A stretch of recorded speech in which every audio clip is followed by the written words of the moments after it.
नमस्कार दोस्तों, प्रभात चिंतन चैनल में आपका स्वागत है। आज हम मुंशी प्रेमचंद जी द्वारा लिखित एक और नई कहानी लेकर आए हैं, जिसका नाम है ठाकुर का कुआं। तो आइए सुनते हैं इस कहानी को। जोकू ने लोटा मुंह से लगाया तो पानी में सख्त बदबू आई। गंगी से बोला, यह कैसा पानी है, हमारे बास के पिया नहीं जाता। गला सूखा जा रहा है और तू सड़ा पानी पिलाए देती है। गंगी प्रतिदिन शाम को पानी भर लिया करती थी। कुआं दूर था, बार बार जाना मुश्किल था। कल वह पानी लाई तो उसमें बू बिल्कुल न थी। आज पानी में बदबू कैसी? लोटा नाक से लगाया तो सचमुच बदबू थी। जरूर कोई जानवर कुएं में गिरकर मर गया होगा, मगर दूसरा पानी आवे कहाँ से? ठाकुर के कुएं पर कौन चढ़ने देगा? दूर से लोग डांट बताएंगे। साहू का कुआं गांव के उस सिरे पर है, परंतु वहां भी कौन पानी भरने देगा? चौथा कुआं गांव में है नहीं। जोकू कई दिनों से बीमार है। कुछ देर तक तो प्यास रोके चुपचाप पड़ा रहा, फिर बोला, अब तुम्हारे प्यास के नहीं रहा जाता, ला थोड़ा पानी नाक बंद करके पी लूं। गंगी ने पानी ना दिया। खराब पानी पीने से बीमारी बढ़ जाएगी, इतना जानती थी, परंतु यह ना जानती थी कि पानी को उबाल देने से उसकी खराबी जाती रहती है। बोली, यह पानी कैसे पियोगे? न जाने कौन सा जानवर मरा है, कुएं से मैं दूसरा पानी लाए देती हूँ।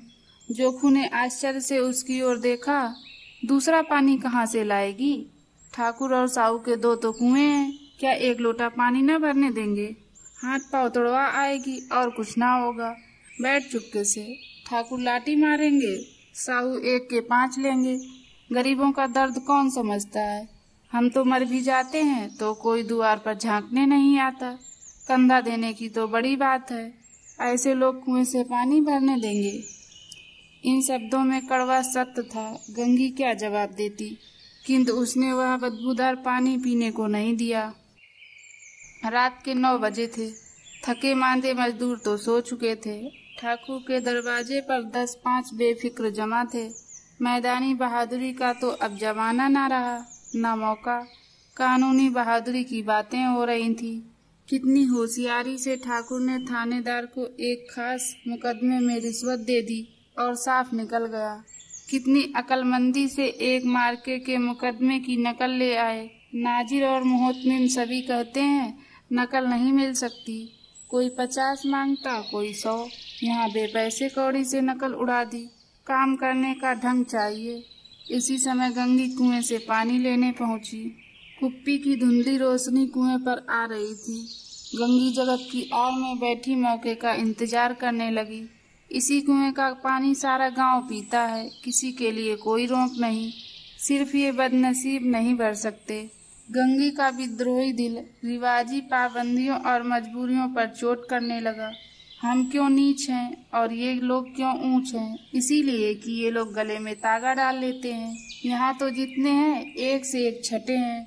चोरी ये करें, जाल फरेब ये करें, झूठे मुकदमे ये करें। अभी इस ठाकुर ने तो उस दिन बेचारे गड़ेरिये की एक भेड़ चुरा ली थी और बाद में मार कर खा गया। इन्हीं पंडित जी के घर में तो 12 मास जुआ होता है। यही साहू जी तो घी में तेल मिलाकर बेचते हैं। काम करा लेते हैं, मजदूरी देते नानी मरती है। किस बात में हमसे ऊंचे हैं? हाँ, मुंह से हमसे ऊंचे हैं, और हम गली गली चिल्लाते नहीं कि हम ऊंचे हैं, हम ऊंचे हैं। कभी गांव में आ जाती हूँ तो रस भरी आंखों से देखने लगते हैं, जैसे सबकी छाती पर सांप लौटने लगता है। परंतु घमंड यह है कि हम ऊंचे हैं।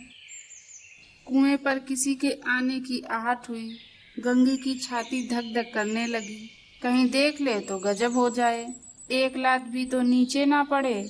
उसने घड़ा और रस्सी उठा ली और झुककर चलती हुई एक वृक्ष के अंधेरे में जा खड़ी हुई।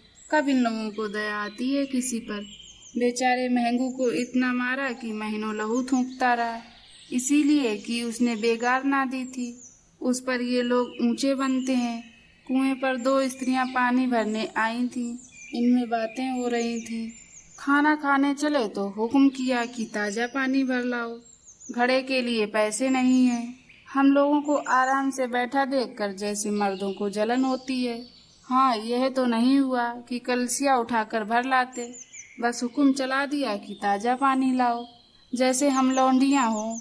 लौंडियां तो नहीं और क्या हो तुम, रोटी कपड़ा नहीं पाती, 10-5 रुपए छीन झपट कर ले लेती हो। और लौंडियां कैसी होती हैं, मत लजाओ दीदी, छिन भर आराम करने को जी तरस कर रह जाता है। इतना काम किसी दूसरे के घर कर देती तो इससे कहीं आराम से रहती, ऊपर से वह एहसान मानता। यहाँ काम करते करते मर जाओ, पर किसी का मुंह ही नहीं सीधा होता। दोनों पानी भरकर चली गईं तो गंगी वृक्ष की छाया से निकली और कुएं के जगत के पास आई। बेफिक्र चले गए थे। ठाकुर भी दरवाजा बंद कर अंदर आंगन में सोने जा रहे थे। गंगी ने क्षणिक सुख की सांस ली। किसी तरह मैदान तो साफ हुआ। अमृत चुरा लाने के लिए राजकुमार किसी जवाने में गया था। वह भी शायद इतनी सावधानी के साथ और समझबूझ कर न गया होगा। गंगी दबे पांव कुएं के जगत पर चढ़ी। विजय का ऐसा अनुभव उसे पहले कभी ना हुआ था। उसने रस्सी का फंदा घड़े में डाला, दाएं बाएं चौकन्नी दृष्टि से देखा, जैसे कोई सिपाही रात्र को शत्रु के किले में सुराग कर रहा हो। अगर इस समय वह पकड़ी गई तो फिर माफी या रियायत की रत्ती भर उम्मीद नहीं। अंत में देवताओं को याद करके उसने कलेजा मजबूत किया और घड़ा कुएं में डाल दिया। घड़े ने पानी में गोता लगाया, बहुत ही आहिस्ता, जरा सी आवाज ना हुई। गंगी ने 2-4 हाथ जल्दी जल्दी मारे। घड़ा कुएं के मुंह तक आ पहुंचा। कोई बड़ा सहजोर पहलवान इतनी तेज से उसे ना खींच सकता था। गंगी झुकी कि घड़े को पकड़कर जगत पर रखे कि एकाएक ठाकुर साहब का दरवाजा खुल गया। शेर का मुंह इससे अधिक भयानक ना होगा। गंगी के हाथ से रस्सी छूट गई। रस्सी के साथ घड़ा धड़ाम से पानी में गिरा और कई क्षण तक पानी में हिलकोरे की आवाजें सुनाई देती रही। कौन है, कौन है, पुकारते हुए ठाकुर कुएं की तरफ आ रहे थे और गंगी जगत से कूदकर भागी जा रही थी। घर पहुंचकर देखा कि जोखू लोटा मुंह से लगाए वही मैला गंदा पानी पी रहा है। दोस्तों, ये कहानी आपको कैसी लगी हमें कमेंट के माध्यम से बताएं और चैनल को सब्सक्राइब करना मत भूलिएगा। मिलते हैं एक और नई कहानी के साथ, तब तक के लिए जय हिंद।